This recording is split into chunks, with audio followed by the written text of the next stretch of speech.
Hello everyone. म चाहिँ आज अन्तर्मनको यात्रा छ नि मैले चाहिँ पढिसकेँ होइन।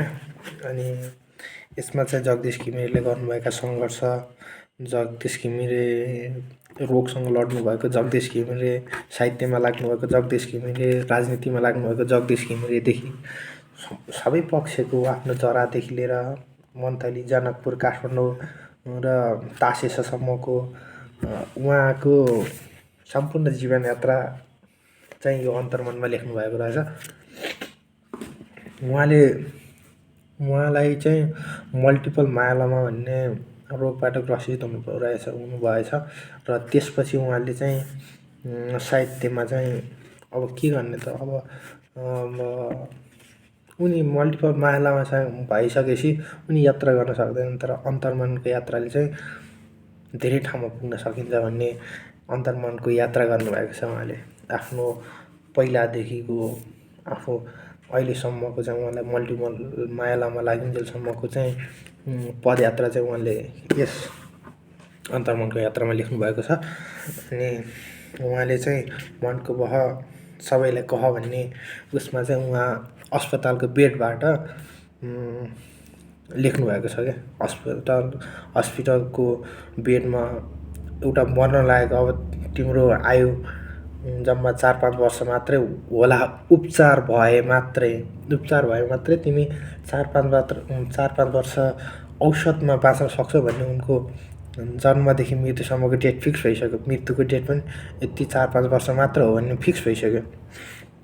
अनि त्यसपछि उहाँले आफ्नो जीवनलाई चाहिँ अब के गर्ने त।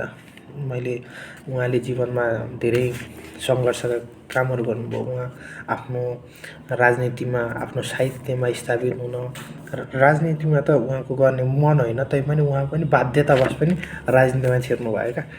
अनि उहाँले लेख्नुभएका ती राजनीतिक पार्टीहरूका होइन, माओ सेतुङको अवधारणाबाट को सञ्चालित होइन, त्यसपछि कम्युनिस्ट को सञ्चालित, काङ्ग्रेस कहाँबाट कसरी भन्ने कुराहरू पनि अलिअलि खुलाउनु भएको। अनि मान्छे चिन्नलाई चाहिँ उसको बाह्य आवरण, भाव अनि स्वभाव र सुवास्तविकता हुन्छ भन्ने कुरा पनि प्रष्ट पार्नुभएको छ। मान्छे चिन्नको लागि झ्याट्ट हेर्दाखेरि फर्स्टमा भाव देखिन्छ उसलाई होइन।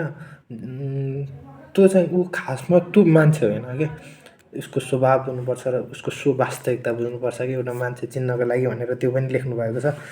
अनि उहाँ राजनीतिमा चाहिँ कसरी प्रवेश गर्नु भन्दाखेरि उहाँ 2039 सालमा तासेसको स्थापना गर्नुभयो। अब तासेस मन्थलीमा स्थापित गरिसकेपछि चाहिँ उहाँलाई तासेसले थुप्रै समाज सुधारक कामहरू पनि गरे। कयौँ ठाउँमा कृषिदेखि लिएर विकास निर्माणका कार्यहरू पनि तासेसले सम्पन्न गर्यो। त्यस वखतमा उनले धेरै नाम पनि कमाइसकेका थिए।